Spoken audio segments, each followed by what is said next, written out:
Señor, abre mis labios, y mi boca proclamará tu alabanza.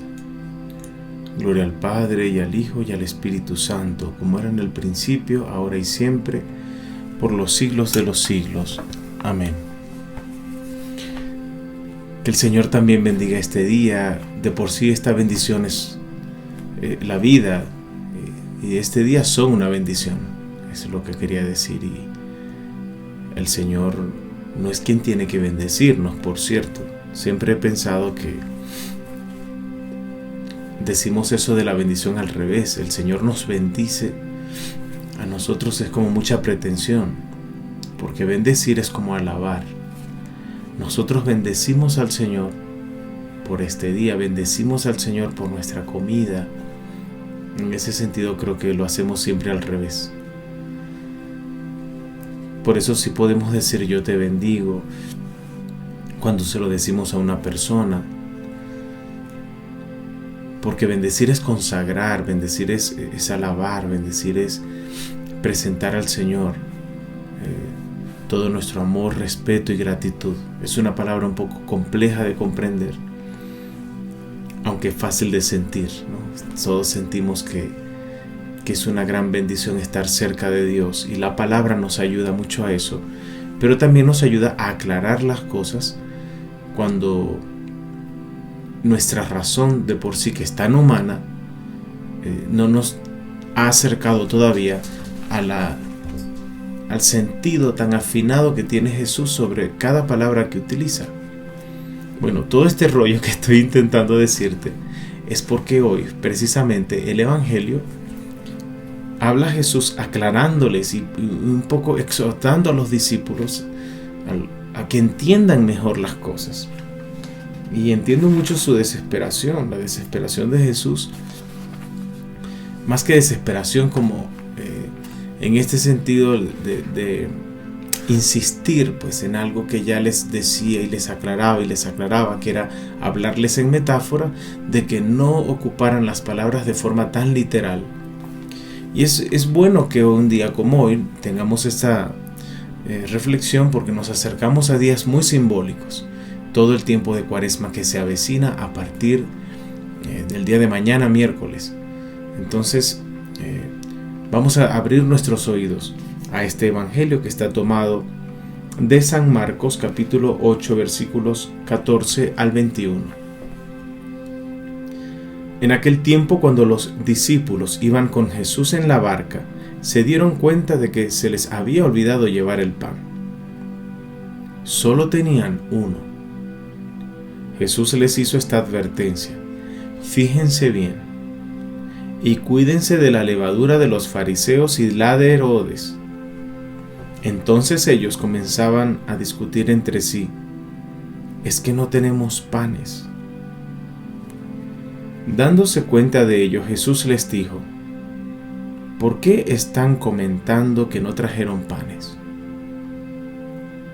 ¿Todavía no entienden ni acaban de comprender? Está tan embotada su mente. ¿Para qué tienen ojos si no ven? ¿Oídos si no oyen? ¿No recuerdan cuántos canastos de sobras recogieron? Cuando repartí 5 panes entre 5,000 hombres. Ellos le contestaron: 12. Y añadió: ¿y cuántos canastos de sobras recogieron cuando repartí 7 panes entre 4,000? Le respondieron: 7. Entonces él dijo: ¿y todavía no acaban de comprender? Palabra del Señor. Pues esta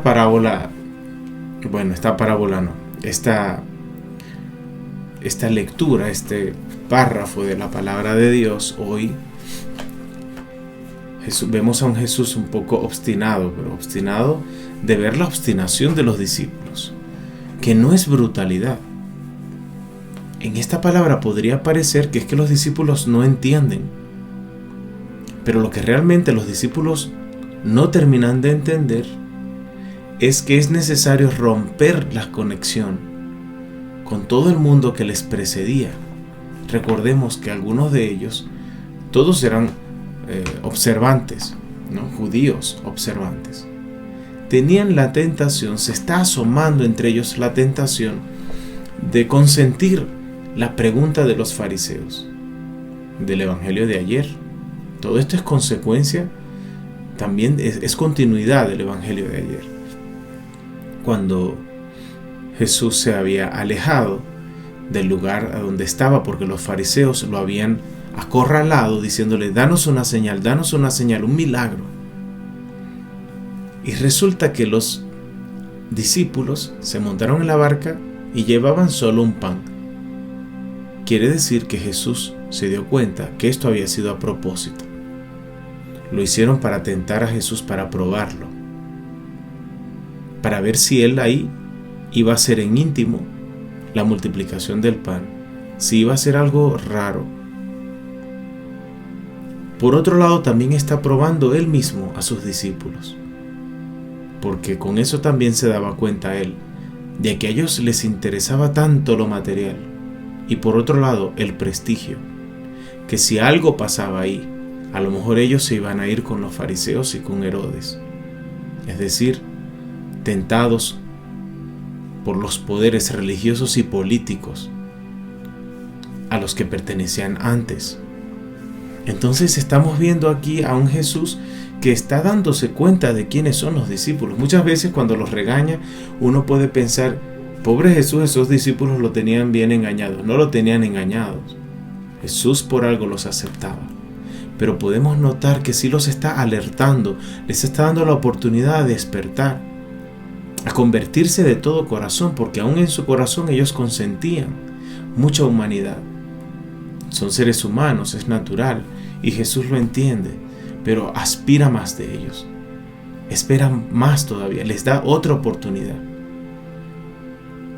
Vamos a mirar un poco más adentro de esta palabra y a darnos cuenta qué es la levadura en un pan. Recordemos que Jesús les dice: tengan cuidado de no parecer como la levadura y como la de Herodes además. La levadura sabemos muy bien que es un hongo que cuando se une al trigo molido hecho harina hace parecer que es mucho más cantidad de lo que realmente es. Una bolita, mi mamá hace panes muy ricos, unos panes increíbles. Veo yo que hace una bolita pequeñita, muy pequeñita, y con su levadura se extiende. La levadura se mezcla. Para que esto ocurra se tiene que mezclar e invadir toda la masa. Jesús lo usa como una metáfora negativa. Tengan cuidado de no parecer como la levadura de los fariseos, porque para Jesús los fariseos son hipócritas, que hacen parecerse como el pan muy grande, pero es un poquito de harina. Así los fariseos parecían muy observantes, muy decentes, y realmente son unos hipócritas, comerciantes de la dignidad de los demás, vendiéndoles eso por dinero, vendiéndolo al poder político que es Herodes. ¿Le parece a Jesús también que el coqueteo que algunos se pueden estar trayendo con la fama, el prestigio y la popularidad, o con vender a Jesús en su ubicación, era muy peligroso? Jesús está dándose cuenta que algunos de esos 12 que él había escogido tal vez no eran de fiar. Esa levadura a la que Jesús se refiere, además, está alertando él de que tengan una actitud de una obediencia aparente a él y a Dios.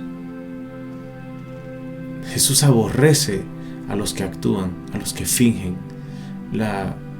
En otras ocasiones él habla de los fariseos como actores. Dice que son actores, que nada más son gente que actúa y no realmente se ocupa de cumplir internamente y en su corazón la palabra de Dios.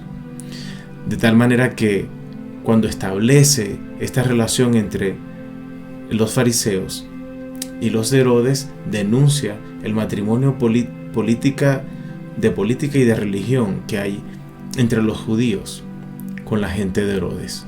Por eso les dicen: miren, guárdense, guárdense, tengan cuidado. Y les hace esta exhortación porque muchos problemas pueden venir de ahí. Jesús no podía confiar todo el reino de Dios a una gente hipócrita. Por eso les dice, cuídense de eso, tengan cuidado. ¿Por qué? Porque eso traería la condenación.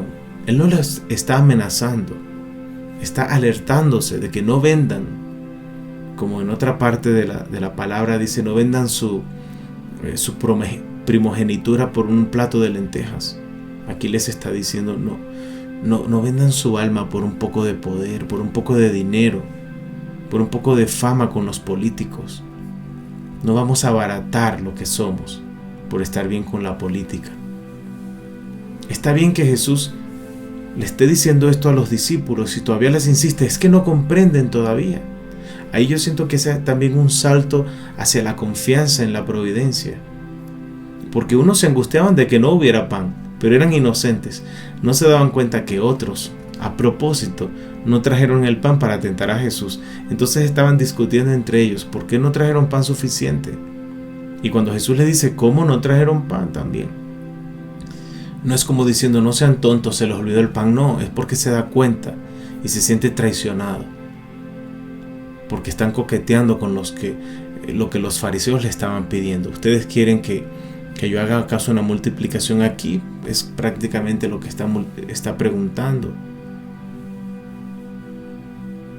Y por eso al final les insiste, todavía no comprenden. Yo quiero preguntarte hoy también, cuando dudas, cuando tienes miedo, me lo pregunto yo cuando releo esta palabra, ¿por qué todavía tengo miedo? ¿Acaso no comprendo el poder de Dios? ¿Qué te preocupa mucho a ti hoy? Vamos a dar ese salto de fe. Vamos a decir al Señor Jesús, en ti confío. Y no me tienes que demostrar nada. Vamos hoy a hacer ese ejercicio. A decirle a Jesús, yo voy a hacer todo lo que pueda hacer para estar bien. No me tienes que demostrar nada. Es lo que hace un buen amigo. Porque a Jesús no le gusta sentirse utilizado. Todos estos días ha estado insistiendo mucho en eso. Quiere que tú descubras tu fuerza, tu fortaleza, tu poder. Y no que andes con miedo, como quien no tiene ojos y no puede ver los milagros que ha hecho Él por ti. No te angusties. Mira cómo ha hecho obras grandes por ti siempre. Entonces no lo pongas en duda, no lo tientes. Y cuando no te cuidas, también lo estás tentando, como diciendo, bueno, yo no me voy a cuidar, tú cuídame. Hay mucha gente que hace eso, sobre todo jóvenes que no tienen madurez en la fe. Dicen, Dios me cuida, no importa, Dios me cuida. Y no funciona así. Aquí estamos viendo cómo a Dios no le parece correcto que nosotros usemos nuestra fe como un arma de doble filo para no cuidarnos. Es muy importante cuidarnos y también es muy importante confiar en Él. Él se ocupará de ver cuándo hace las maravillas o cuándo deja en nuestras propias manos nuestro cuidado, que para eso nos hizo muy inteligentes y además comunidad, porque entre nosotros nos debemos cuidar. Bueno, que en este día también tú descubras otros sentidos que puede tener esta levadura para ti y que el pan, que además a tanto daño hace, no sea lo único que necesites para vivir, sino también el pan de su palabra y de la Eucaristía. Que Dios te bendiga. Un fuerte abrazo.